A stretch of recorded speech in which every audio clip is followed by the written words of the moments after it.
گنجائش ہے ان کی طرف اشارہ کیا جائے گا۔ چند ایک بہت ہی اہم موضوعات ہیں۔ آواز نامناسب ہے، کیا کیا آواز کو انہوں نے؟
ایک موضوع یہ ہے کہ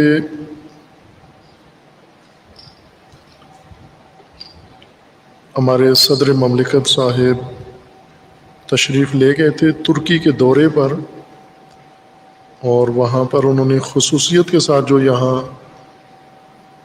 انہوں نے ترک حکمرانوں سے، صدر سے، باقی لوگوں سے کیا کہا ہے، اس کا اتنا چرچا نہیں ہوا جتنا چرچا یہ ہوا کہ انہوں نے پاکستان کے اندر ایک دوسرا ڈرامہ ترک اور تغرل کے بعد ریکارڈ قائم کرنے والا ڈرامہ جو وزیر اعظم صاحب کی فرمائش پہ شاید بنایا بھی گیا ہے اور چلایا بھی جا رہا ہے، مجھے نہیں علم، اس ڈرامے کے اداکاروں سے، عورتوں مردوں سے ملے ہیں، اور وہ خبر پاکستان میں بہت نمایاں ذکر کی گئی ہے۔ صدر مملکت اپنی اہلیہ کے ساتھ وہاں گئے ہیں اور بڑے اہتمام کے ساتھ ڈرامہ بنانے والی کمپنی اور عملے سے خصوصیت کے ساتھ مل کر آئے ہیں۔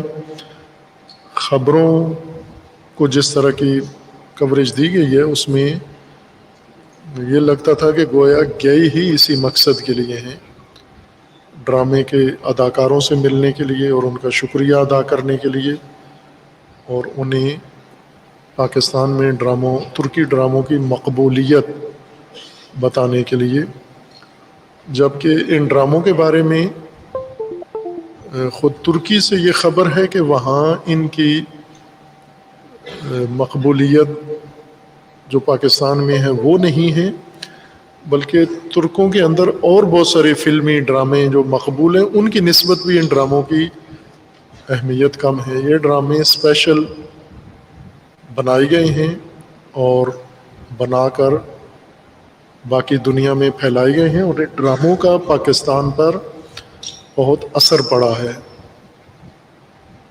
ایک اثر یہ پڑا ہے کہ سعودی عرب پاکستان سے مکمل ناراض ہو گیا ہے ڈراموں کے نتیجے میں۔ انہوں نے منع کیا ہوا تھا کہ یہ ترک ڈرامے نہ چلائیں یہاں پر، اور انہوں نے پرواہ نہیں کی، جس کا نتیجہ بھی سعودی عرب سے دیکھ لیا انہوں نے۔ البتہ سعودی عرب کے ساتھ اور بھی مسائل پر اختلاف ہیں، اب وہ پرانے دوستانہ صمیمی تعلقات نہیں ہیں، ان میں کافی سردی آ چکی ہے، اور اس میں ایک بڑا دخل ان ڈراموں کا بھی ہے۔ اور ان ڈراموں سے پاکستان میں ظاہر ہے ایک ماحول بنانا مقصود تھا، چونکہ ڈراموں کی تاثیر پاکستان میں پہلے پاکستانیوں نے بھی دیکھی ہے اور ساری دنیا نے دیکھی ہے۔ ضیاء الحق نے جب افغانستان میں جہاد شروع کیا تھا اور کشمیر کی آزادی کے لیے، تو اس وقت پاکستان میں یہی ڈرامے جو اب ترکیہ سے بن کے آتے ہیں، اس وقت پاکستان فلم انڈسٹری مضبوط تھی، طاقتور تھی، اور خصوصاً پی ٹی وی پاکستان ٹیلی ویژن جو ٹیکنیکلی بہت ہی دنیا کے ٹیلی ویژن سروسز سے بہت آگے تھا اداکاری میں اور ان تمام فنون میں، انہوں نے بڑے جذاب ڈرامے بنائے۔ معروف لکھاری نسیم حجازی، جنہوں نے صدر اسلام کی جنگیں اور بنو امیہ اور بنو عباس کے دور کو ڈراموں کی شکل، ناولوں کی شکل دے کر اور ان جنگوں کو اسکرپٹ بنایا اور ان کے اوپر فلمیں بنی، اور وہ فلمیں پاکستان میں چلیں اور جس سے جہاد کا ماحول پیدا ہوا۔ تو ڈراموں کی تاثیر پاکستان میں پہلے سے مشہود ہے، لہٰذا اتنی اہمیت دے کر کہ مملکت کے صدر جائیں ڈرامے کی حوصلہ افزائی کے لیے اور ان سے مل کے اور مین خبر دورے کی قرار دی جائے، یہ لگتا ہے کہ ڈرامے کس مقصد کے لیے اور کس طرح سے بنوائے جا رہے ہیں، اور جو ترکی میں مقبول نہیں ہیں وہ پاکستان میں ان کو مقبول کرنے کے لیے جب ڈرامہ بن کے آتا ہے تو باقاعدہ طور پر وزیر اعظم صاحب خود یا کوئی اور بڑی شخصیت بیان دیتے ہیں ڈراموں کے متعلق، جوانوں کو کہتے ہیں کہ یہ ڈرامے ضرور دیکھیں، گویا ان میں اسلام کی روح ساری سمو دی گئی ہے، اور پاکستانی نسل ڈرامے دیکھ کر اپنے جذبوں کو جلا بخشیں۔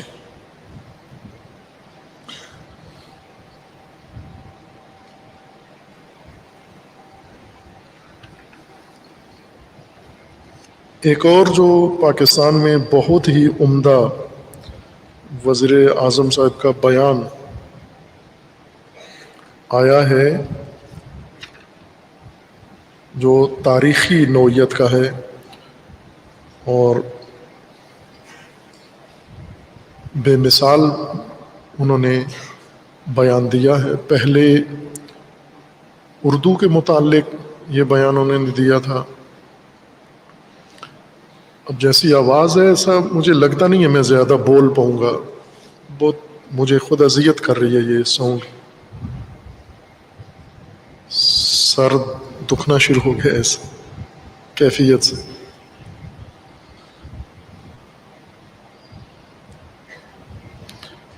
وزیر اعظم صاحب نے ایک بہت اعلیٰ بیان دیا ہے، پہلے اردو کے بارے میں دیا تھا کہ اردو پاکستان کی قومی زبان ہے اور ہم انگریزی نہ اپنائیں، انگریزی احساس کمتری کی علامت ہے۔ بہت عالی بیان تھا، بہت، پاکستان کے کسی بھی حکمران نے 74 سالوں میں یہ بیان نہیں دیا، چونکہ سب انگریزی زدہ، انگریز زدہ اور وہی تعلیم انہوں نے حاصل کی ہوئی ہے اور سوچتے بھی نہیں ہیں، لیکن انہوں نے یہ بھی اسی نظام کے پڑھے ہوئے ہیں، وہ ہمارے وزیر اعظم صاحب بھی انگریزی نظام کے پڑھے ہوئے ہیں۔ لاہور میں معروف جو اسکول ہے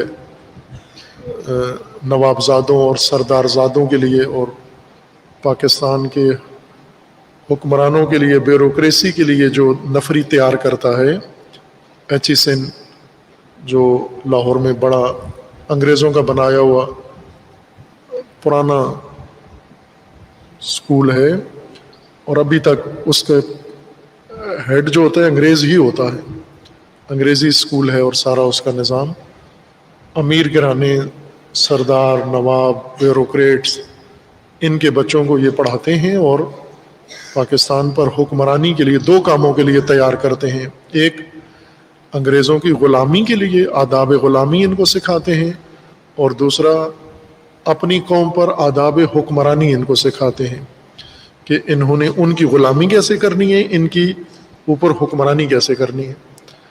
یہ خود اسی کے پڑھے ہوئے ہیں، ایچیسن کے پڑھے ہوئے ہیں، پھر انگلینڈ میں گئے ہیں، اور ساری عمر انہوں نے انگریزی سٹائل کی ہی گزاری ہے۔ وہ پرانے ان کے انٹرویو بھی دیکھیں تو انگریزی فرفر بولتے ہیں، لیکن اس کے باوجود اب جب حکومت میں آئے ہیں، حکومت میں آنے سے پہلے ان کا یہ بیانات نہیں تھے، حکومت میں آ کر اب یہ آخری 1-2 سالوں میں ان بیانات میں یہ چیز صاف نظر آ رہی ہے کہ انگریزی کو احساس کمتری قرار دیا ہے۔ یہ اتنی بڑی بات ہے پاکستانی قوم کے لیے، پاکستانی حکومت کے لیے، حکمرانوں کے لیے، نظام کے لیے، کہ اگر اس کے مطابق سوچ پیدا ہو اور ساری قوم اس کو اپنا لے تو یہ پاکستان کی قوم کی سعادت کا آغاز ہے، آزادی کا آغاز ہے، اگر یہ انگریزی کی غلامی سے نجات پا لے۔ انگریز کی غلامی پہلے چھوڑ چکے ہیں، یعنی انگریز چلا گیا ہے، غلامی نہیں چھوڑے۔ جیسے انگریز نکلا، انگریزی نہیں نکلی دماغوں سے، دلوں سے، اور ہر دیہاتی، ہر پاکستانی، ہر شیعہ، ہر سنی انگریزی کے بخار میں مبتلا ہے۔ اور وزیر اعظم صاحب نے اسی کو کہا کہ یہ احساس کمتری ہے۔ 100% درست بات انہوں نے خود سوچ کے کی ہے یا کسی نے یہ ان کے ذہن میں ڈالی ہے یہ بات، باہر کیف بہت ہی عالی بات ہے یہ۔ لیکن یہ بات اگر کوئی اسکالر کرتا تو سراہی جاتی، حکمران جب کرے تو حکمران سے صرف تقریر کافی نہیں ہے اس موضوع پر۔ اگر یہ احساس کمتری ہے اور حکومت میں آپ ہیں اور سارا ڈھانچہ حکومتی کا احساس کمتری میں مبتلا ہے، بیوروکریٹ سارے انگریزی زدہ ہیں، وزراء سارے انگریزی زدہ ہیں، جتنے جرنیل ہمارے سارے انگریزی زدہ ہیں، صحافی سارے انگریزی زدہ ہیں، تو پھر حکمران کا فریضہ بنتا ہے نا کہ آپ نشاندہی نہ کریں، آپ علاج کریں، آپ قانون بنائیں۔ چونکہ قانون بھی اتفاقاً موجود ہے کہ اردو قومی زبان ہے، اور سپریم کورٹ کا فیصلہ بھی ہے کہ اردو نافذ کی جائے، لاگو کی جائے، اور اس فیصلے کے مطابق عمل کرائیں۔ آئین بھی کہتا ہے یہی، اور عدالت عظمیٰ بھی یہی کہتی ہے، اور حکمران کی سوچ بھی یہی ہے کہ یہ احساس کمتری ہے تو اس کو ختم کرنا فریضہ بنتا ہے۔ ختم کرنے کے لیے عملی اقدام کریں۔ ان اقدامات میں سے وزیر اعظم فرماتے ہیں کہ ایک قدم ہم نے قومی یکساں قومی نصاب ہے تعلیم کا، جسے پہلے مرحلے کے لیے 1 سے 5ویں تک کے لیے بنا کر لاگو کر دیا گیا ہے، اعلان کر دیا ہے۔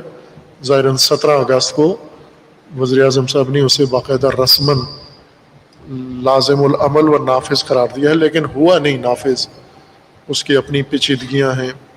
سندھ والوں نے انکار کر دیا اس کو قبول کرنے سے، غیر مسلموں کو پہلے سے تحفظات ہیں، مسلمانوں کے اندر بھی تشویش پائی جاتی ہے۔ تو یہ بنیادی طور پر بہت اعلیٰ قدم ہے یکساں قومی نصاب۔ اگر اس کی یہ جزئی تھوڑی چیزیں ٹھیک کر لی جائیں، خصوصاً مذہبی تعلیمات والا حصہ، اگر اس میں مذاہب اور ادیان کو آزاد چھوڑ دیا جائے، انہیں یہ نصاب بنا کے نہ دیا جائے بلکہ ان کے اپنے اپنے بورڈ کے ذریعے سے یہ نصاب منظور کروا کے، اور ان کے جیسے مختلف مسالک سے تعلق رکھنے والے لوگ ہیں تو وہ اپنے اپنے مسلک اور عقیدے کے مطابق اپنے بچوں کو تعلیم دیں تاکہ انہیں کوئی پریشانی نہ ہو، دوسروں کو بھی نہ ہو۔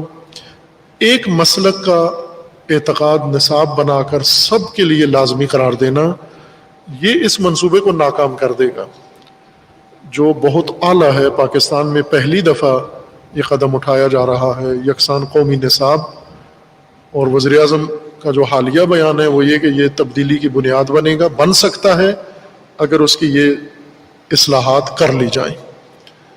ابھی جو جدید بیان وزیر اعظم صاحب نے 2 دن پہلے دیا ہے یا 1 دن پہلے، وہ اس سے بھی بڑا عالی بیان ہے۔ انہوں نے یہ فرمایا ہے کہ انگلش میڈیم سسٹم پاکستان میں جو رائج تعلیمی نظام ہے، پرائیویٹ سکولوں میں، چونکہ زیادہ تر تعلیم پرائیویٹ سکول دے رہے ہیں، اور پرائیویٹ سکولوں میں تقریباً 100% تعلیمی نظام انگلش میڈیم ہے، وزیر اعظم نے فرمایا ہے 2 دن پہلے کہ یہ ذہنی غلامی کی علامت ہے. یہ انگلش میڈیم میں پاکستانی بچوں کو تعلیم دینا جن کی زبان انگلش نہیں ہے، انگریزی نہیں ہے، اردو ہے، یا اپنی علاقائی زبان ہے، پنجابی ہے، سندھی ہے، بلوچی ہے، بلتی ہے، گلگتی ہے، پشتو ہے، اپنی علاقائی زبان کو بھی چھوڑ کر، اپنی قومی زبان کو بھی چھوڑ کر پرائی زبان میں ان کو تعلیم دینا،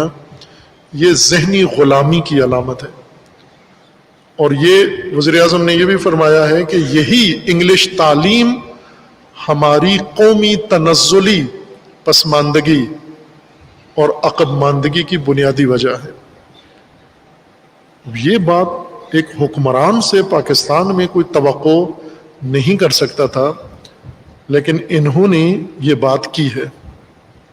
اب یہاں بھی یہی مسئلہ ہے کہ جو کچھ آپ نے تشخیص دیا ہے وہ 100% بلکہ کہیں 200% ٹھیک بات کی ہے آپ نے، کہ پاکستان کی تمام غلامی، پسماندگی، عقب ماندگی کی بنیاد یہی تعلیم ہے، یہ انگلش تعلیم.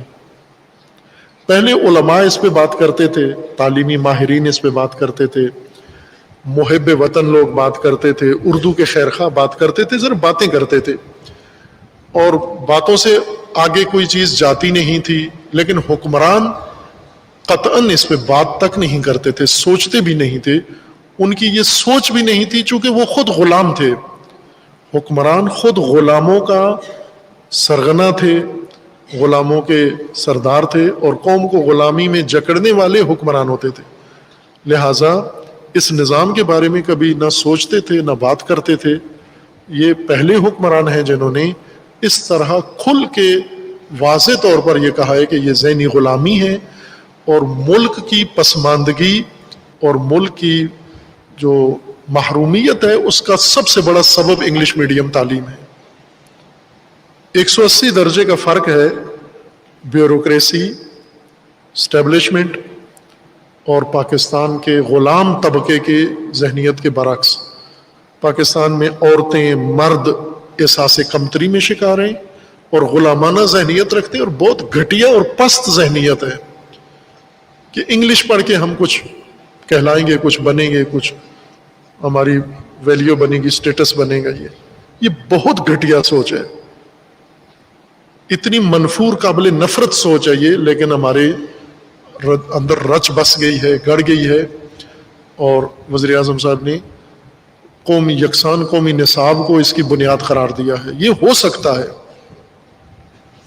یعنی جو کام وزیر اعظم کر رہے ہیں تعلیم، یکساں تعلیمی نظام کے عنوان سے، یہ کوئی حکمران سوچتا نہیں تھا، نہ اس کا قائل تھا، بلکہ الٹ اس کے قائل تھے کہ پاکستان سے اردو ختم کی جائے. عوام بھی متفق ہیں اس بات پر اور حکمران بھی متفق ہیں، بیوروکریسی متفق ہے اور اسی طرح مذہبی طبقات بھی متفق ہیں اس بات پر کہ پاکستان سے اردو کا خاتمہ کر دیا جائے، یہ بالکل ایک انگلش بولنے والا ملک بن جائے، یعنی بالکل نابود ہو جائے یہ ملت، اس کی تاریخ، اس کی تہذیب، اس کا کلچر، اس کی حیثیت بالکل خاک میں مل جائے اور دنیا میں نام ہی نہ رہے اس نام کی کوئی قوم بھی موجود تھی. یہ ان کی سوچ ہے. انہوں نے آ کر یہ بات کی ہے، لیکن وہی کہ اگر یہ کوئی اسکالر، پروفیسر، کوئی فیلسوف یہ بات کرتا پھر تو بہت اچھی بات تھی، اس کو انسان جتنا سراہے تھوڑا ہے. وزیر اعظم صاحب نے جو بات کی ہے بہت عالی شان ہے، لیکن آپ حاکم ہیں، حکمران ہیں اور یہ سب کچھ آپ کے اختیار میں ہے. اگر آپ انگلش کو احساس کمتری سمجھتے ہیں لیکن وزارت خانوں میں انگلش، عدالتوں میں انگلش، اسکولوں میں انگلش، دفتروں میں انگلش آپ کی حکمرانی کے دور میں، تو پھر یہ جو بیان دیا ہے اور جو نظام بنایا ہوا ہے اس میں تضاد آ جاتا ہے. یا تو آپ جیسا نظام ہے ویسی بات کریں یا پھر نظام ویسا کریں جیسی بات کر رہے ہیں. اور یہ کام اگر یہ حکمران کر جائیں وزیر اعظم صاحب، ان کی تمام اگلی پچھلی غلطیاں دھل جائیں گی. اللہ کے ہاں بھی، عوام کے ہاں بھی، تاریخ میں بھی یہ کام اگر کر جائیں کہ اس ملت کو احساس کمتری سے نکال کے، یعنی انگلش کی غلامی سے نکال کے اردو کی حکمرانی قائم کریں، اور دوسرا نظام تعلیم، ذہنی غلامی کا نظام تعلیم ختم کر کے اور لاگو کریں بائی فورس، طاقت، قانون کی طاقت سے، آئین کی طاقت سے، چونکہ آئین بھی یہی کہتا ہے جو وزیر اعظم کہہ رہے ہیں، اور عدلیہ بھی یہی کہہ رہی ہے جو وزیر اعظم کہہ رہے ہیں، لیکن عوام اور بیوروکریسی یہ سوچتے بھی نہیں ہے۔ یہ وزیر اعظم کی یہ بات کتنے لوگوں کو پسند آئی ہے؟ سروے کرا لیں، 99% پاکستانی وزیر اعظم کی اس رائے کے مخالف ہیں کہ انگریزی ذہنی غلامی کی علامت ہے، چونکہ یہ خود تو انگریزی بول کے اپنا بھرم بناتے ہیں۔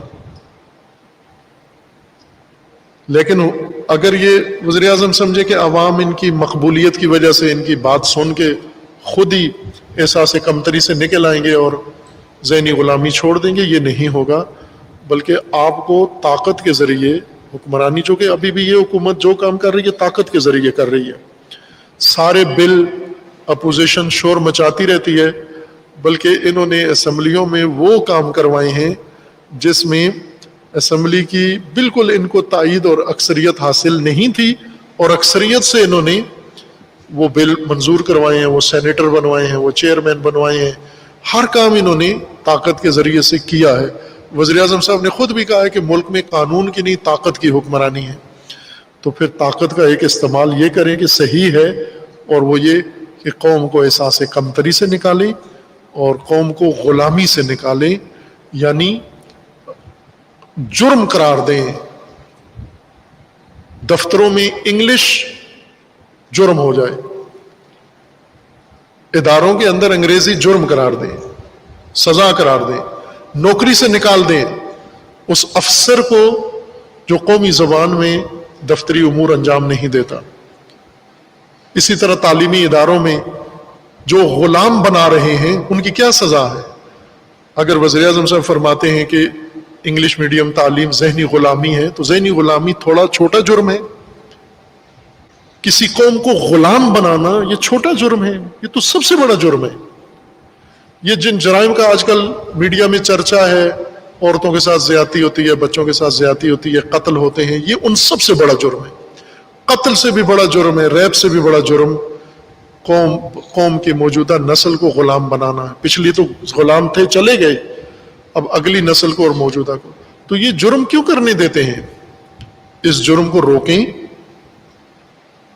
اس کو آج ہی وزیر اعظم کو آرڈیننس جاری کر دینا چاہیے اور نافذ کر دینا چاہیے کہ دفتروں میں انگریزی کیا تک بنتی ہے کہ اردو بولنے والے لوگ انگلش میں درخواست لکھ کے دیں، فارم انگلش میں ہے، بینکنگ ساری انگلش میں۔ آپ عرب ملکوں میں جائیں سب نظام عربی میں ہے، چائنا میں جائیں سب چیز چائنا میں ہے، اور ایران میں جائیں ہر چیز ان کی فارسی میں ہے، ہر چیز فارسی میں ہے۔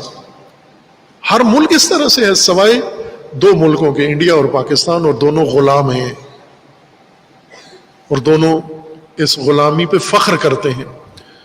اگر وزیر اعظم صاحب واقعاً جو کہا ہے اس پر ایمان ہے تو پھر چونکہ حکومت ان کی اب 3 سال گزر گئے، 2 سال رہتے ہیں، اور یہ 2 سال کم مدت ہے، زیادہ نہیں ہے، تو اور کچھ نہیں تو یہ کام کر کے جائیں، نافذ کر کے دفتروں سے، عدالتوں سے، تعلیمی اداروں سے مکمل طور پر انگریزی کا جنازہ نکال کے اس کو سمندر میں، گہرے سمندر میں، کراچی والے میں نہیں، وہاں سے واپس نکالا جا سکتا ہے، گوادر والے میں جو بہت گہرا ہے وہاں پر اس کو ساتھ پتھر باندھ کے ڈبو دیں، اور ساتھ جو انگریزی کے حامی ہیں چاند ایک ان لاشوں کو بھی ڈبو دیں ساتھ۔ ویسے ہمارے وزیر اعظم صاحب کا شوق ہے 400-500 آدمی مارنے کا، تو میرے خیال میں وہ یہ غلام بنانے والوں کو آپ کریں۔ اگر سیاستدانوں پہ ان کا بس نہیں چلتا تو یہ ملک کو غلام بنانے والوں کو ضرور یہ کام کریں، ان کو ڈبوئے جا کر، آپ کی حسرت بھی پوری ہو جائے، قوم بھی غلامی سے نجات پا جائے۔ یقین جانیں ان کے بیان سے جو احساس میرے اندر پیدا ہوا ہے الفاظ نہیں ہیں، کہ یہ بات جو انسان دل میں حسرت رکھتا ہے، چونکہ جب انسان کو پتہ ہو کہ علامہ اقبال نے جس طرح تشخیص دی کہ قوم کا درد یہ ہے، قوم کی مرض یہ ہے، قوم کی بیماری یہ ہے، یہ غلامی، اور اس غلامی پہ فخر کرنا، سر سید احمد خان کا بنایا ہوا وراثت، اس کو اس طرح سے قومی لاگت، قومی بجٹ کے ساتھ اس کو نافذ کرنا، قوم کے پیسے سے قرضے لے لے کر غلام بنانا، ان کو قرضے لے لے کر احساس کمتری ان میں پیدا کرنا۔ یہ جتنے غلام بنا رہے ہیں ان کو تنخواہیں کہاں سے دیتے ہیں؟ اسی قرضوں سے دیتے ہیں۔ تو ملک قرضوں میں ڈبو کر ان کو غلام بنا رہے ہو آپ، آزادی کا درس دو ان کو۔ اور یہ کام وزیر اعظم کر سکتے ہیں، چونکہ طاقتور ترین حکومت پاکستان میں یہ ایوب خان کی حکومت طاقتور حکومت تھی، اور پھر یہ حکومت طاقتور ہے، جو چاہیں کر سکتے ہیں۔ باقی بھی ڈکٹیٹر آئے ہیں وہ نہیں کر سکے، جیسے پرویز مشرف بہت طاقت کا گھمنڈ تھا لیکن اتنا طاقتور تھا نہیں۔ ضیاء الحق بھی طاقت کرتا تھا لیکن کھوکھلا تھا، اتنا طاقتور نہیں تھا۔ ایک ایوب خان طاقتور حکمران گزرا ہے، اور ایک موجودہ ہماری حکومت طاقتور حکومت ہے جس نے اپنی طاقت کو ثابت بھی کیا ہے۔ باہر کیف اس پہ اتنی سی گفتگو کافی نہیں ہے، یہ وزیر اعظم صاحب کے بیان کے مطابق کہ یہ خدا کرے ان کے ہاتھوں سے یہ کام ہو جائے انشاءاللہ۔ ایک بیان اور خبروں میں چھپا ہے کہ چونکہ یہ جو تیسری یا چوتھی لہر کورونا کی چلی ہے، اور اس کے بعد پھر باقی چیزیں تو نہیں بند کی، اسکول آہستہ آہستہ کھول دیے ہیں سارے، مارکیٹیں پہلے کھل گئی ہیں، دفاتر سب۔ ایک شعبہ ابھی تک بند ہے اور وہ ہے دربار، مزار، بزرگوں کے، صوفیاء کے روحانی مراکز، یہ بند ہیں۔ ان پہ کورونا کا شدید خطرہ ان سے ہے، باقی کسی جگہ سے کورونا کا خطرہ نہیں ہے، یہ ابھی تک بند ہے۔ اور اس کی بندش کا ایک نتیجہ جو محکمہ اوقاف نے بیان دیا ہے کہ یہ ابھی 1.5-2 مہینے سے بند ہے، دوسری لہر میں پہلے کھل گئے تھے پھر دوبارہ بند ہوئے۔ ان میں 57 کروڑ روپیہ محکمہ اوقاف کو خسارہ ہوا ہے، یعنی 2 مہینوں میں یا 3 مہینوں میں 57 کروڑ روپیہ محکمہ اوقاف کو ملتا تھا، بند ہونے کی وجہ سے نہیں ملا۔ میں پہلے بھی یہ اس طرح کی خبر کے زمرے میں کہا تھا کہ یہ خبریں نشاندہی کرتی ہیں کہ ان مذہبی مراکز میں کتنا مالی پوٹینشل ہے، آمدن ان کی کتنی ہے، اور لوگوں کا رجوع ان کی طرف کتنا ہے۔ اگر یہ باقی سارے بھی اداروں کا مذہبی بجٹ دیکھا جائے تو کروڑوں اربوں کھربوں روپے میں ہے ماہانہ اور سالانہ، لیکن یہ جو درباروں کی آمدن ہے 57 کروڑ، درباروں کی حالت دیکھیں جا کر آپ، اکا دکا دربار داتا صاحب کا یہ سجا ہوا ہے بہترین ہے، لیکن باقی دربار ان کی حالت ایسے نہیں ہے۔ یعنی درباروں کی آمدن درباروں پہ نہیں لگا رہے، مذہب کے نام پر جو پیسہ حاصل ہوتا ہے وہ مذہب پہ خرچ کیوں نہیں ہوتا؟ مذہب کے نام سے پیسہ حاصل ہوتا ہے، مذہب پہ نہیں لگتا، غیر مذہبی امور پر لگتا ہے۔ مذہبی توانائی ہے یہ، پاکستانی قوم کے اندر مذہبی جذبہ اور مذہبی طاقت اور توانائی کی طرف اشارہ ہے کہ اتنی اس قوم کے اندر مذہبی جذبہ اور جوش ہے کہ یہ درباروں میں جو چند مہینوں میں پیسہ لاتے ہیں کروڑوں روپیہ ہے۔ اب دیگر جو محافل، مجالس اور محرم اور باقی جو مسالک کے اپنے سلسلے ہیں اسے نظر میں رکھیں تو بہت عظیم بجٹ جا بنتا ہے۔ یعنی یہ طے شدہ بات ہے کہ سالانہ بجٹ مذہب کے نام پر جو بنتا ہے اور خرچ ہوتا ہے، یہ پیسہ قطعاً حکومت سے زیادہ بجٹ بنتا ہے، لیکن اس کے نتیجے میں مذہبی دنیا، مذہبی مراکز، مذہبی امور سارے ویران ہیں، یہ پیسہ ان پر خرچ نہیں ہوتا۔ ابھی آپ صرف محرم گزرا ہے 10 دنوں میں، 10 دنوں میں ایک متوسط درجے کے خطیب اور ذاکر نے کم از کم، میں محتاط اندازے سے بتا رہا ہوں کہ کم از کم انہوں نے 1 کروڑ روپیہ ایک بندے نے کمایا ہے 10 دنوں میں۔ یہاں تجار بیٹھے ہوئے ہیں، ان سے پوچھیں 1 کروڑ روپیہ یہ 10 دنوں میں کما سکتے ہیں؟ کوئی دکاندار ایسا ہے کروڑ روپیہ 10 دنوں میں کمائے؟ کروڑ روپیہ کمانے کے لیے ان کو، تاجروں کو کیا جتن کرنا پڑتا ہے، کتنی محنت کرنا پڑتی ہے، پھر جا کے کروڑ روپیہ پرافٹ ہوتا ہے۔ اس کو 10 دن میں بیٹھے بیٹھے اینشنٹ کہنے میں 10 کروڑ مل گیا، کروڑ 1 کروڑ یہ معمولی درجے والے ہیں، ورنہ وہ جو ہائی کلاس ہیں، سپر سٹار ہیں، ان کے کئی کروڑ ہیں، سب کے ذاکر ہیں، خطیب ہیں، علماء ہیں، اور نوح خان ہیں، مرثیہ خان ہیں، ان کی درآمد، اور یہ سارا پیسہ مذہب کا ہے، مذہب کے جذبے سے ملتا ہے، لگتا کدھر ہے، جاتا کدھر ہے؟ اس کا سراغ لگانا چاہیے۔ جب کبھی ایسی خبریں آئیں تو یہ اندازہ لگا لیں کہ کتنا عظیم کام ہو رہا ہے۔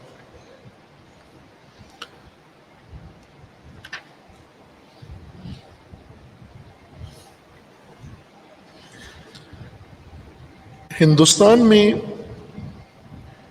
ایک ہندو تشدد کا شکار ایک اور مسجد ہوئی ہے۔ ہریانہ میں ایک تاریخی مسجد بلال وہ گرا دی گئی ہے، مسمار کر دی گئی ہے، جس طرح بابری مسجد گرائی گئی، جس طرح اور کئی مساجد ابھی تک گرائی جا چکی ہیں، اور کئی کی لسٹ موجود ہے جنہیں گرانے کا منصوبہ ہے، اور ان کی جگہ پر یا مندر یا کوئی اور غیر مذہبی مسلمانوں کے علاوہ کوئی اور چیز بنانے کا ارادہ ہے، اور یہ ساری دنیا کے سامنے ہو رہا ہے یہ ظلم۔ اسی طرح گزشتہ ہفتے کشمیر میں شہادتوں میں اضافہ ہوا ہے۔ محرم میں عشرہ اول میں ہندوستانی حکومت نے عزاداری نہیں ہونے دی، تشدد کیا، اور پھر اس دوران متعدد کشمیری جوان شہید ہوئے، ان کے گھروں میں چھاپے مارے گئے، مختلف طریقوں سے انہیں ظلم کا نشانہ بنایا گیا ہے۔ یہ چند ایک امور اور بھی ہیں، انہیں میں نظر انداز کرتا ہوں، اور 2 اصل موضوع، ایک طالبان اور افغانستان کا موضوع ہے، جو اتنی تیزی سے بڑھ رہا ہے آگے کہ تمام دنیا کے تھنک ٹینک وہ ہینگ ہو گئے ہیں۔ ان کی سوچ سمجھ نے جواب دے دیا ہے کہ افغانستان میں کیا ہو رہا ہے اتنی تیزی کے ساتھ۔ طالبان عرصے سے 2-3 ہفتوں سے کابل پر مسلط ہو چکے ہیں، حکومت نہیں بنا سکے، اور اتنا جلدی لگتا بھی نہیں ہے حکومت بنانے کا، چونکہ جس ناگہانی طریقے سے انخلا ہوا ہے وہ طالبان کو مہلت ہی نہیں ملی کہ وہ تیاری کر سکتے اس کے لیے۔ افغانستان پورا ان کے سپرد کیا گیا ہے۔ لوگ کہتے ہیں انہوں نے فتح کر لیا ہے، جنگ تو کہیں کی نہیں ہے، کہاں فتح کیا ہے، نہ کسی شہر پہ حملہ کیا ہے۔ پہلے انخلا ہوا ہے، انخلا کس کس کا؟ امریکہ کا انخلا ہوا ہے، یعنی امریکہ نے خالی کیا ہے۔ پھر افغانستان کی امریکہ ساختہ فوج، اس نے انخلا کیا، اس نے بھی خالی کیا۔ تیسرا، حکومتی مشینری، افغانستان کی حکومت نے انخلا کیا ہے۔ چوتھا، مخالف طالبان مخالف گروہ نے انخلا کیا ہے، اور ان سب نے رضاکارانہ انخلا کیا ہے۔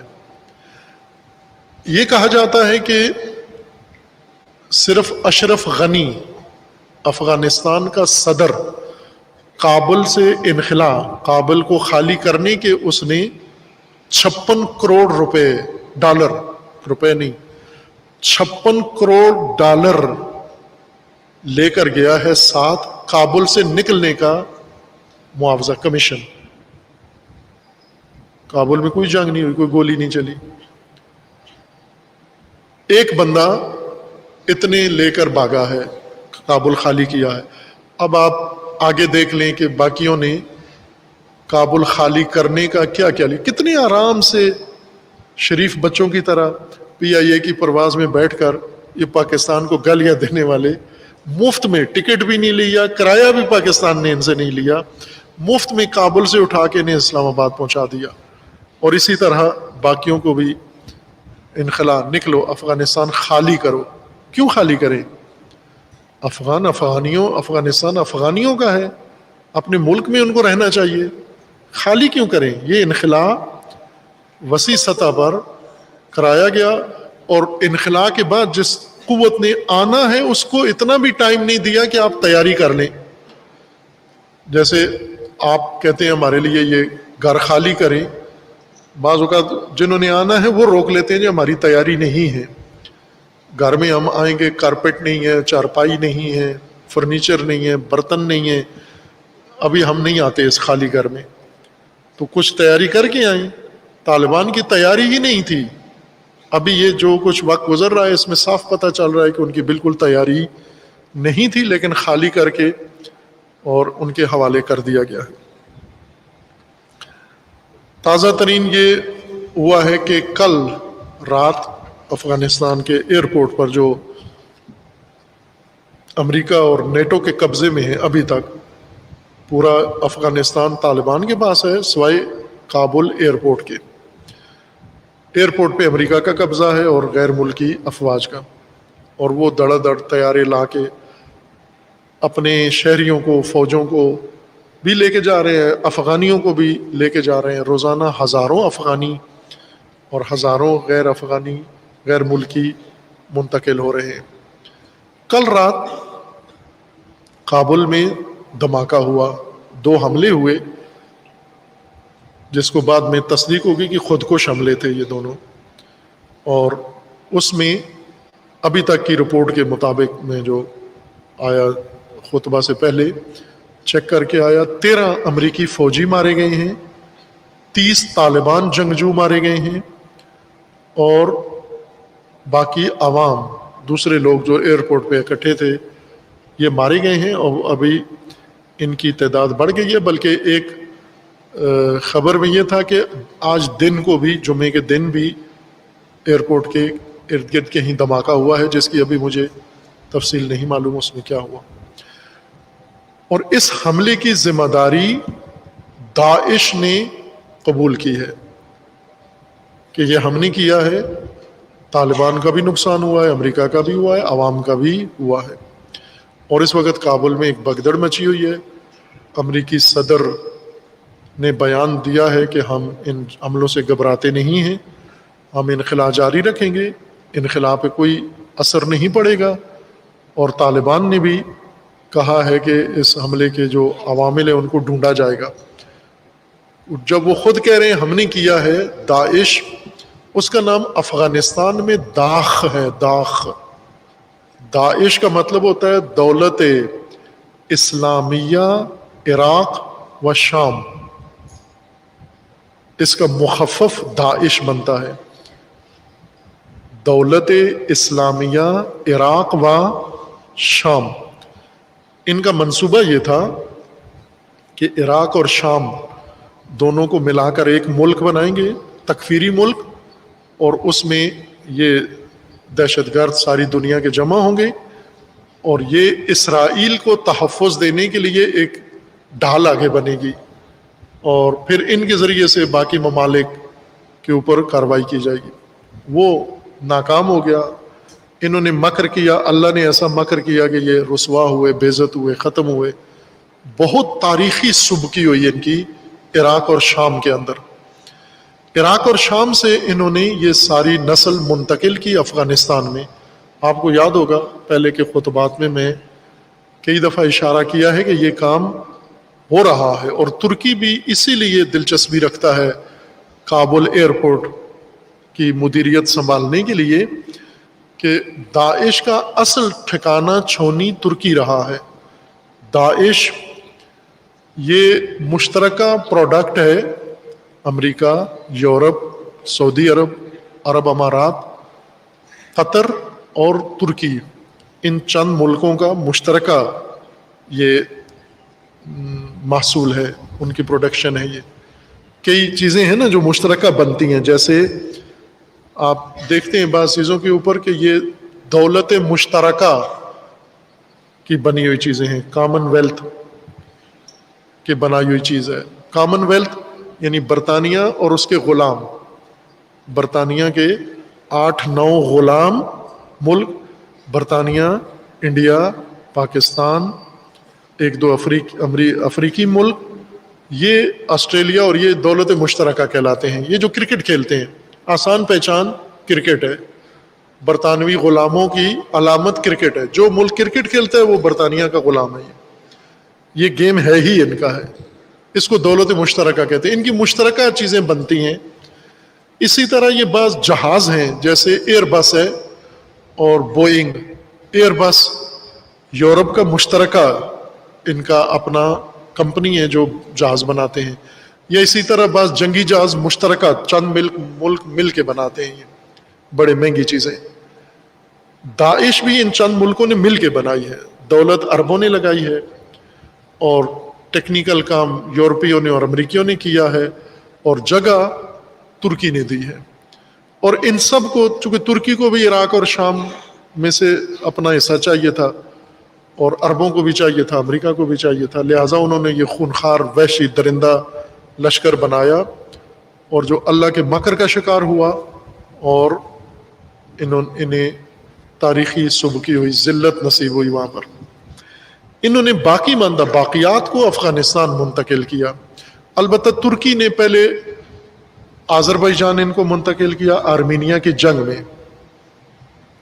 کچھ ان میں سے لیبیا بھیجے، لیبیا کے اندر ترکی نے مداخلت کی. کچھ ان میں سے دوسرے محاذوں پر، اور باقی ماندہ جو تھے انہیں افغانستان منتقل کیا ہے.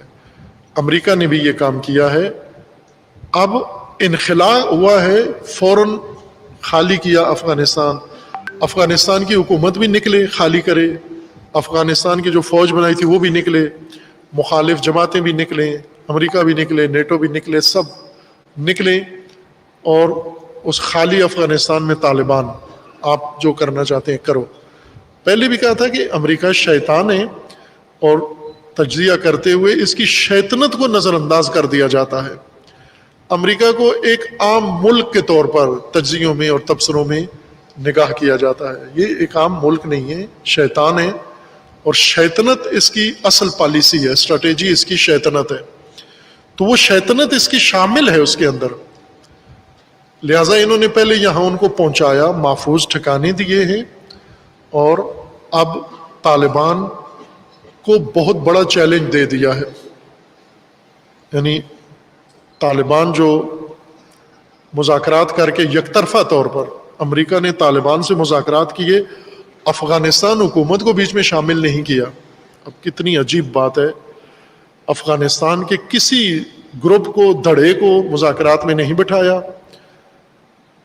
اور حکومت افغانستان کو نہیں بٹھایا. دونوں قطر میں بیٹھ کر امریکہ اور طالبان نے مذاکرات کر کے، اور جو تاریخ انہوں نے طے کی تھی وہ اس سے پہلے نکل کے طالبان کو دے دیا. اور پھر طالبان کو کہا کہ آپ عالمی برادری کو راضی کریں، حکومت ایسی بنائیں کہ عالمی برادری راضی ہو جائے. ابھی طالبان عالمی برادری کو راضی کر رہے ہیں جس طرح بن سلمان عالمی برادری راضی کر رہا ہے. عورتوں کے پردے کی بھی اب طالبان نے یہ روز پالیسیاں اعلان کرتے ہیں کہ عورتوں پہ پردے کی کوئی پابندی نہیں ہے، فلاں کام اس پہ کوئی پابندی نہیں ہے، یہ سارے کام پہ کوئی. عالمی برادری جو کچھ چاہ رہی ہے طالبان وہ سارا کچھ فراہم کرنے کے لیے عمل کر رہے ہیں. اب ہوگا یہ کہ افغانستان کی طبیعت میں ناامنی ہے. افغانستان کی تاریخ آپ دیکھیں، افغانستان ایک ٹرانزٹ کنٹری ہے. افغانستان سے حملہ ور افغانستان میں آتے ہیں، نہ افغانستان کے لیے، افغانستان میں نہیں ٹکتے، افغانستان میں آ کے افغانستان کے اڑوس پڑوس کی زمینوں کے لیے آتے ہیں. تاریخ پوری یہ بتاتی ہے کہ افغانستان کبھی بھی ان حملہ وروں کی دلچسپی کا مرکز نہیں رہا، صرف ایک ٹرانزٹ راستہ ہے، ایک راہداری ہے. مغل ہندوستان میں آئے افغانستان کے ذریعے، منگول. ترک ہندوستان میں آئے افغانستان کے ذریعے، ایرانی آئے افغانستان کے ذریعے. صرف ایک طبقہ انگریز آئے سمندر کے ذریعے، کشتیوں کے ذریعے، وہ افغانستان کے ذریعے نہیں آئے. باقی تمام اقوام جتنی بھی ہندوستان یا ارد گرد کی زمینوں کے اندر داخل ہوئے ہیں وہ براستہ افغانستان آئے ہیں، اور افغانستان کی آج بھی یہی حیثیت ہے۔ ارد گرد کے ممالک کے لیے جو طاقتیں منصوبے بناتی ہیں وہ براستہ افغانستان ہوتا ہے۔ اس وجہ سے افغانستان کی مزاج و طبیعت میں ناامنی ہے۔ پرامن افغانستان دنیا کو اچھا نہیں لگتا، چبھتا ہے۔ ابھی روز آپ دیکھیں افغانستان میں 24 گھنٹے گزر گئے کچھ نہیں ہوا، یہ خبر لگتی ہے باقاعدہ تعجب کے ساتھ کہ 24 گھنٹے گزر گئے افغانستان میں کچھ ہوا نہیں ہے، اور اب ہو گیا ہے۔ اب تسلی ہو گئی ہے کہ افغانستان اپنے مزاج پہ واپس آ گیا ہے، یہ دھماکہ ہو کر۔ جو طبقہ داعش کا افغانستان میں آیا ہے، ان کا نام رکھا ہے انہوں نے دولت اسلامیہ خراسان۔ دولت اسلامیہ عراق و شام داعش بنتا ہے، اس کا مخفف، اور دولت اسلامیہ خراسان داخ بنتا ہے۔ یہ انہوں نے استعمال نہیں کیا لیکن ہو جائے گا۔ انہوں نے اظہار وجود کیا ہے۔ اب ایران نے کیوں طالبان کو قبول کیا؟ اس وقت ایران طالبان کی دوستی ہے، اور میرے خیال میں سب سے زیادہ ہے۔ اتنی طالبان کی پاکستان سے نہیں ہے جتنی اس وقت ایران سے ہے۔ اس کی وجہ یہ ہے کہ اس وقت افغانستان میں چونکہ ماحولی غیر معمولی بن چکا ہے، کہیں سے کوئی رفت و آمد نہیں ہے، تجارت ختم ہے، بند ہے، اور پاکستان کا بارڈر ویسے سیل ہے۔ تنہا جگہ جہاں سے ان کو تیل، گیس، ضروریات زندگی دھڑا دھڑ فراہم ہو رہے ہیں وہ ایران ہے۔ ایران میں ویسے پابندیوں کی وجہ سے تجارت نہیں ہو رہی دنیا کے ساتھ، ایک کھلی مارکیٹ افغانستان کی ان کو مل گئی ہے۔ وہ ایک تو ایران کا یہ فائدہ ہے کہ مارکیٹ پوری خالی مارکیٹ ان کو میسر آ گئی ہے، اور ان کی ہر ضرورت یہ پوری کر رہے ہیں۔ دوسرا یہ ہے کہ امریکہ افغانستان میں، آپ کے ذہن میں یقیناً نہیں ہوگا، کئی دفعہ یہ موضوع میں نے عرض کیا تھا کہ امریکہ دشمن ممالک اگر کہیں امریکہ کو زج کر سکتے ہیں، ضرب لگا سکتے ہیں، وہ سرزمین افغانستان کی ہے۔ افغانستان کے اندر یہ کام کر سکتے ہیں، باقی جگہوں پر مشکل ہے امریکہ کو نقصان پہنچانا۔ اور امریکہ اس نقطے کو بھانپ گیا تھا کہ افغانستان میں بیٹھ کر امریکہ ضربت پذیر ہے، اور ضربتیں اس کو لگائی جا سکتی ہیں کیونکہ افغانستان سرزمین ایسی ہے۔ اس لیے اس نے سارا انخلا کیا ہے، نکل کے اس نے شکست نہیں کھائی، اپنے آپ کو خطرناک علاقے سے نکال کے محفوظ ایریے میں لے گیا ہے۔ افغانستان سے نکلا نہیں ہے، افغانستان سے اپنے آپ کو بچایا ہے اس نے، کہ یہاں اس کو بہت سارے ممالک جیسے ایران اگر چاہے تو افغانستان میں ہی اس کو ضرب لگا سکتا ہے، اور لگائی ہے۔ اسی طرح اگر چین امریکہ کو کسی جگہ چوٹ لگائے تو افغانستان ہے، روس اگر کسی جگہ امریکہ کے اوپر چوٹ لگائے تو افغانستان ہے۔ اس لیے اس نے پلاننگ کر کے اپنی فوج نکال لی ہے، لیکن افغانستان میں امن نہیں ہوگا۔ ناامنی ہی افغانستان کا نظام بن چکا ہے کئی سالوں سے، کئی دہائیوں سے، بلکہ اگر میں کہوں کئی صدیوں سے تو بھی مبالغہ نہیں ہے، کہ آج بھی افغانستان کی جو سوق الجیشی اہمیت ہے وہ یہی ہے کہ افغانستان کے ذریعے پڑوس کی سرزمینوں کو ڈسٹرب کیا جا سکتا ہے۔ پڑوس میں پاکستان، ایران، روس اور چائنا ہیں، اور ان کو افغانستان کے ذریعے سے ہی پریشان رکھا جا سکتا ہے۔ یہ شیطانی اس کا منصوبہ ہے اور اس نے عمل کیا ہے۔ ابھی افغانستان میں آگے سلسلہ جانا ہے، جو تاثر لوگوں کا مل رہا ہے کہ طالبان کے آنے سے اب امن قائم ہو جائے گا، طالبان امن قائم کریں گے۔ طالبان عالمی برادری کو راضی کرنے میں لگے ہوئے ہیں۔ عالمی برادری کی میں ایک مثال دیتا ہوں۔ عالمی برادری کی ایک بڑی شاخ یورپی برادری ہے۔ ترکی نے یورپ سے بڑے عرصہ تک یہ توقع لگا کے رکھی. تقریباً 50-60 سال تک ترکی اس چکر میں رہا کہ یورپی یونین کا حصہ بن جائے، چونکہ ترکی کا سرزمین ملک کا ایک حصہ یورپ میں ہے، چھوٹا سا، بڑا حصہ ایشیا میں ہے، چھوٹا حصہ یورپ میں ہے. اب ترکی تمام امور میں، سیاست میں اقوام متحدہ کے اس میں یہ ایشیا میں شمار ہوتا ہے، لیکن کھیلوں میں، اولمپک میں، عالمی مقابلوں میں، فٹ بال میں یورپ کا حصہ ہے، یورپی ٹیموں کے ساتھ کھیلتا ہے، تو دونوں کے مزے لیتا ہے. انہوں نے عرصے سے یہ درخواست لی ہوئی تھی یورپی یونین کو کہ ہمیں اپنا حصہ بنائیں. وہ یورپی برادری نے انہیں کہا کہ ٹھیک ہے، آپ ہمیں راضی کریں، ہم آپ کو اپنا حصہ بناتے ہیں. تو یہ ایک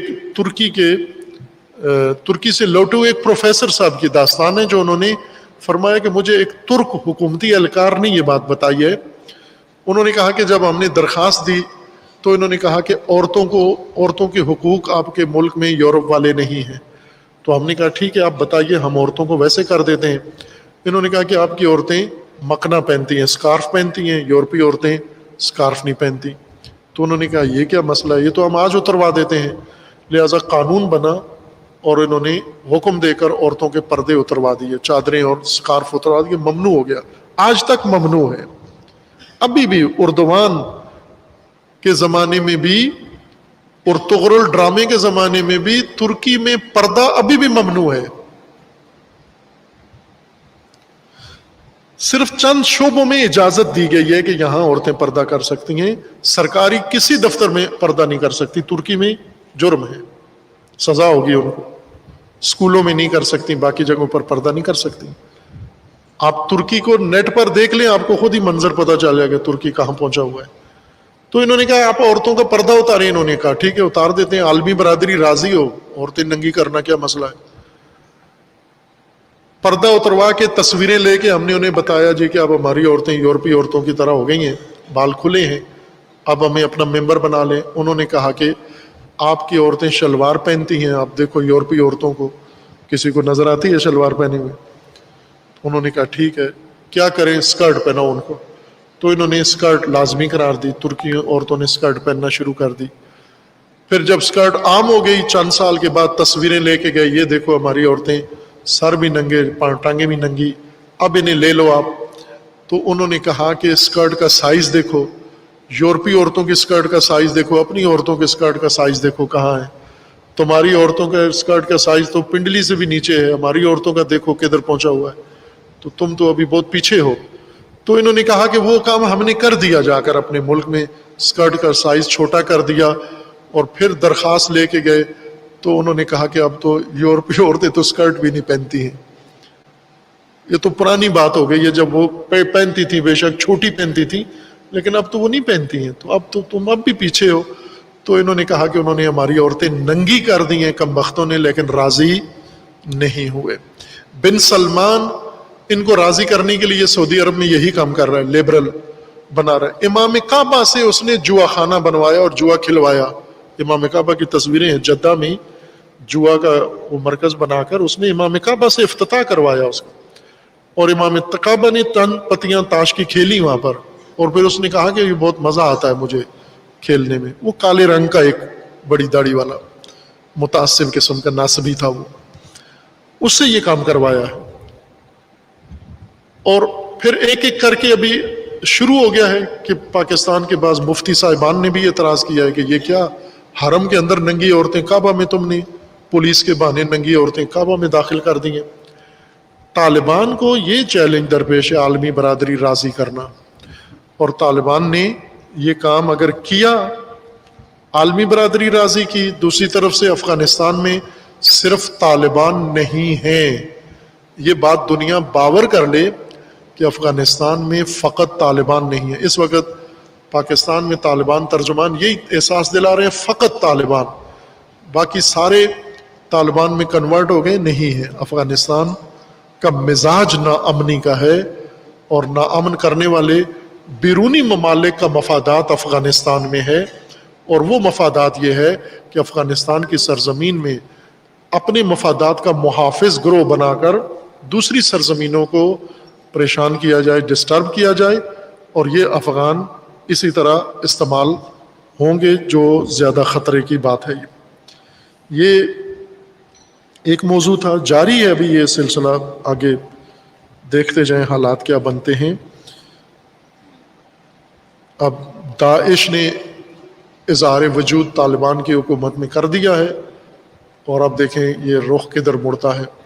جیسے پہلے طالبان کی حکومت آئی تھی تو بن لادن گھس گیا تھا، اور بن لادن پکڑنے کے لیے امریکہ نے حملے کر دیے. جو بائیڈن نے اعلان کیا ہے کہ یہ دولت اسلامیہ خراسان پکڑنے کے لیے ہم ہر قدم اٹھائیں گے. اب دولت اسلامیہ خراسان دوسری مرغی پکڑنے کے لیے اب نیا منصوبہ کیا بناتے ہیں شیطان، اس کو انتظار کریں آپ آگے.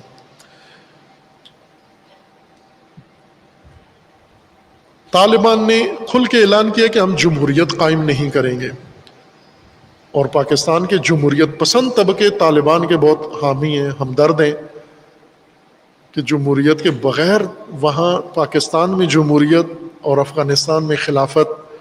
تو یہ تضاد، یہ گروہ وضاحت کریں اس کی کہ جمہوریت یہاں جائز ہے وہاں ناجائز کیوں ہو گئی، اور خلافت وہاں کے لیے ہے پاکستان کے لیے کیوں نہیں ہے. یہ دورے معیار، دورہ دین. بالآخر آپ کا دین کیا کہتا ہے؟ میں دینی جماعتوں کی بات کر رہا ہوں. آپ کا دین کیا کہتا ہے؟ کوئی ایک بات بتاتا ہے یا نہیں بتاتا؟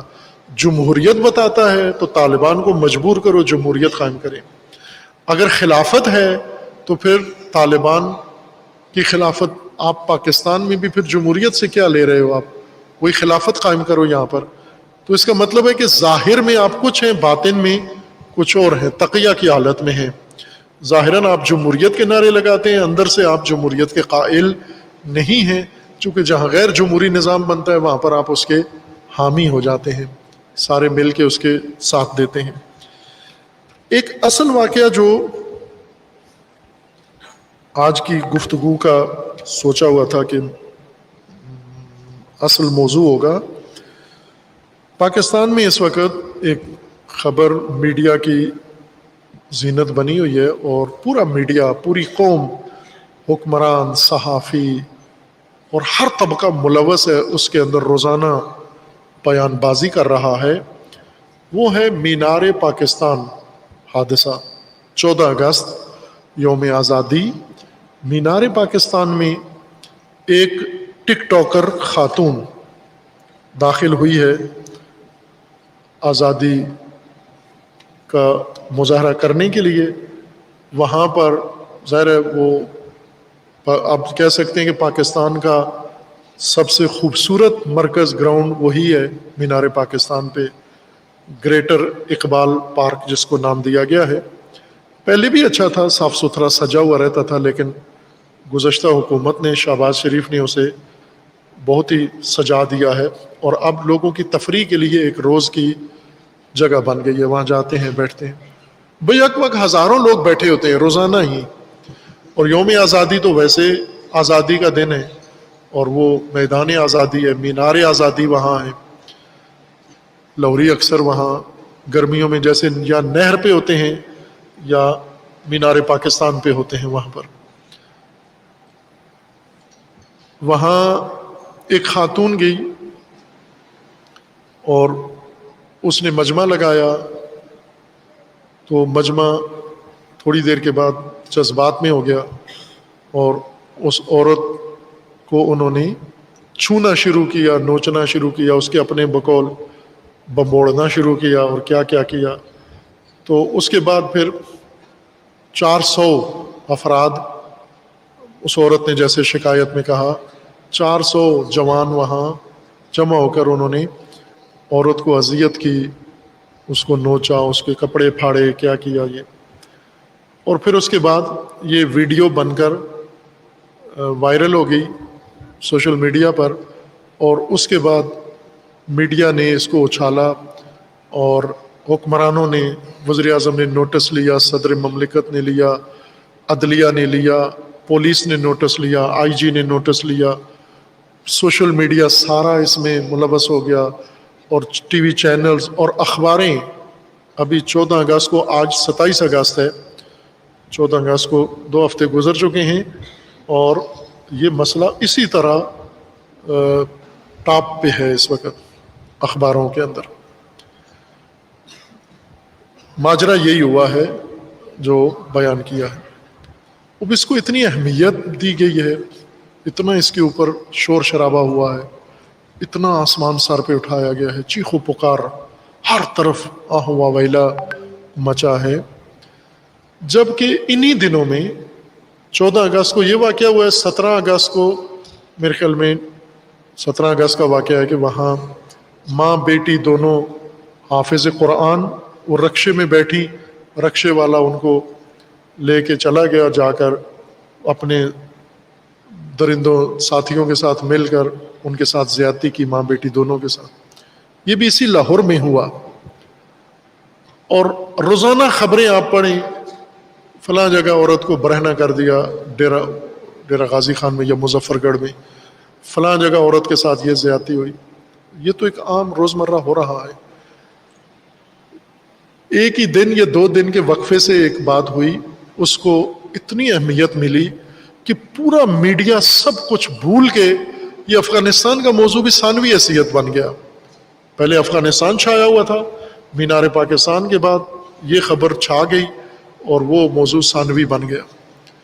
اس میں کیا چیز تھی کہ اس کو اتنا اہمیت دی گئی؟ اور وہ اتنے بڑے بڑے جرائم، گنونے، قتل بھی ہوئے، زیادتی بھی ہوئی، فلاں بھی ہوا، وہ بھی عورتوں کے ساتھ ہی ہوا. لیکن اس کو چھوٹی سی خبر، ایک کالم کی 3 سطروں کی ٹوٹل خبر لکھی بعض اخباروں نے کہ ماں بیٹی کے ساتھ زیادتی ہو گئی. کئی ہوئی جو ماں بیٹی کے ساتھ، مثلا ابھی خبر ایک آئی کہ راولپنڈی میں مدرسے کے استاد نے بچے کے ساتھ بدفعلی کی اور دوسرے دن اس کو ضمانت مل گئی. چھوٹی سی خبر لگی، ضمانت بھی ہو گئی. یہ تو بڑا جرم تھا. مینار پاکستان میں جو کچھ ہوا اس کے ساتھ زیادتی نہیں ہوئی، لڑکوں نے اس کے ساتھ چھیڑ چھاڑ کی، زیادتی نہیں ہوئی.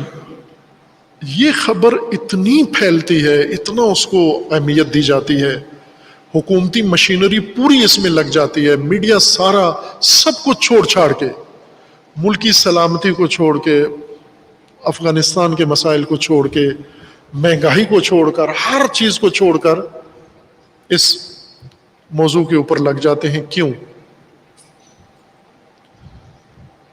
اس کے پیچھے جو داستان اصل بتانا وہ مقصود ہے. بعض اوقات کسی موضوع کو پاکستان میں اتنی اہمیت کیوں دی جاتی ہے؟ جیسے ایک اور پاکستان کی، اب تو خاتون بن گئی ہے، پہلے خاتون نہیں تھی، بچی تھی، ملالہ، ابھی انگلینڈ میں ہے اور اس کو نوبل انعام بھی ملا ہے، اقوام متحدہ کی نمائندگی بھی ملی ہے، تمام دنیا کے بڑے بڑے ایوارڈ سارے اس کو ملے ہیں. اور اس کو اتنی اہمیت دنیا میں دی گئی، دنیا ساری حیران تھی کہ کیوں، اس نے کیا کیا ہے، اس کے اندر خصوصیت کیا ہے. اس نے کل کام یہ کیا تھا کہ جو اس کے لیے مشہور ہوئی داستان، ابھی بھی اس نے کل پرسوں بھی بیان دیا ہے کہ طالبان نے اس کو سوات میں گولی ماری اور وہ گولی اس کو لگی نہیں، اس کے اوپر سے گزر گئی، سر کے اوپر سے. اب یہ خود طالبان کے بارے میں ایسی کارروائی، طالبان کو کیس کر دینا چاہیے کہ وہ اتنی گولی نہیں چلاتے. طالبان جب گولی چلاتے ہیں تو وہ سر کے اوپر سے نہیں گزرتی. آج تک نہیں کسی نے سنا کہ طالبان کی گولی مس ہو گئی ہو. اول تو وہ ایک گولی نہیں مارتے، وہ پورا مجمع ہی اڑا دیتے ہیں اور اپنے ٹارگٹ کو پورا گھیر کے بندوبست کر کے پھر کرتے ہیں حملہ. آپ نے دیکھا طالبان، پاکستانی طالبان، افغانی طالبان، فوج کو ٹارگٹ بنایا، ISI کو ٹارگٹ بنایا، GHQ کو ٹارگٹ بنایا، شیعہ جلوسوں کو ٹارگٹ بنایا، کسی جگہ ناکام نہیں ہوئے.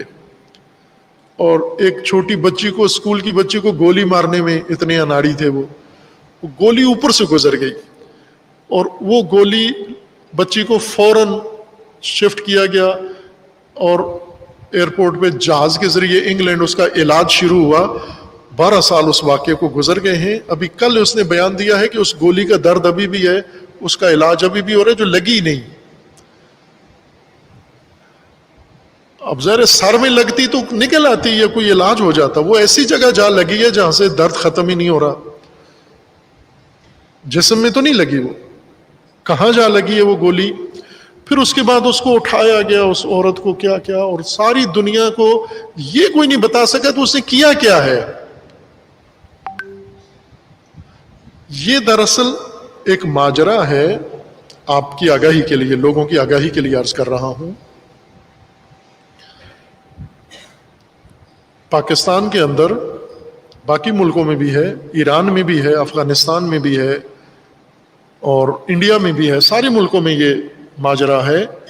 پاکستان میں بھی ہے یہ ماجرا, اور پاکستان میں یہ ماجرا ہے کہ مغربی تہذیب, مغربی طرز زندگی پاکستان کے اندر متعارف کروائی جائے, لاگو کروائی جائے, اور مغربی تہذیب کی راہ میں جو رکاوٹیں ہیں, موانع ہیں, وہ سارے ختم کروائے جائیں.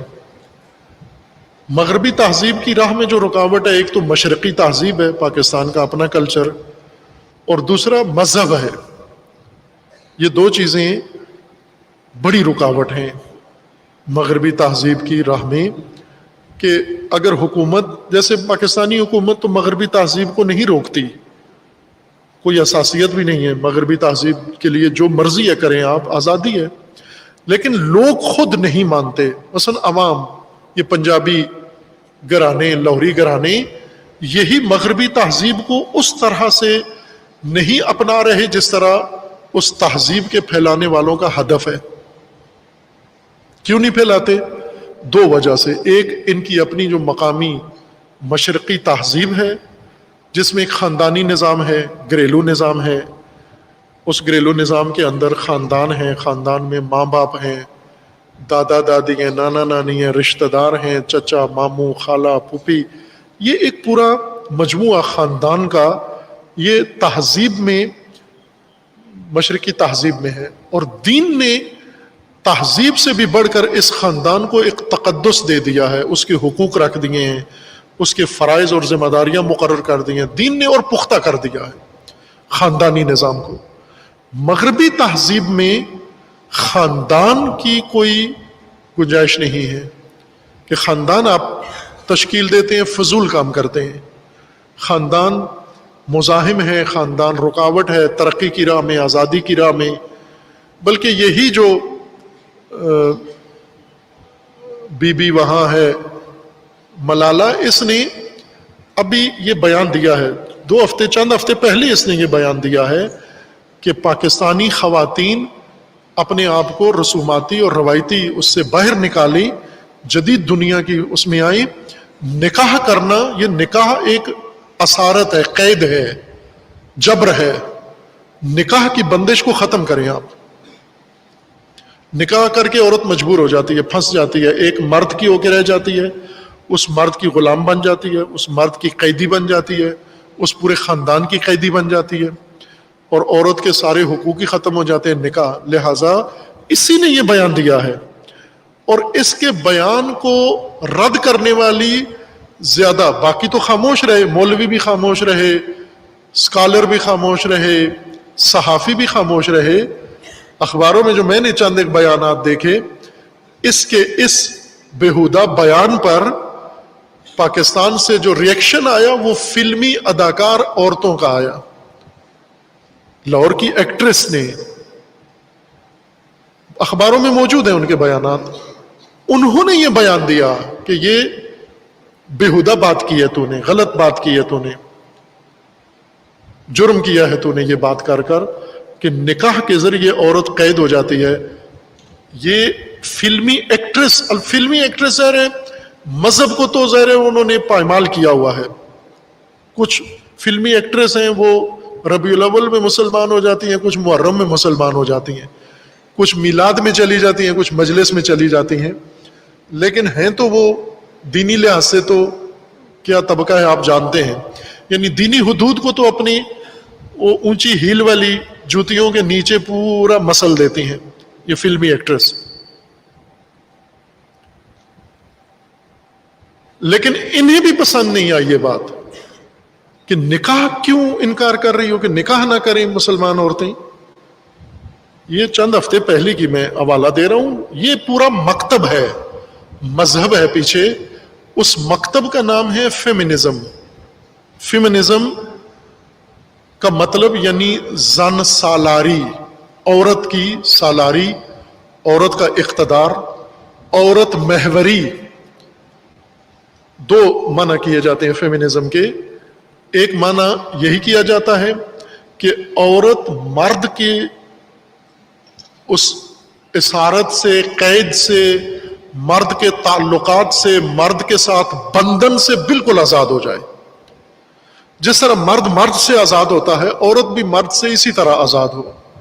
کسی مرد کا عورت پر کوئی حق نہ ہو، نہ باپ کا، نہ بھائی کا، نہ شوہر کا، نہ بیٹے کا، نہ خامند کا.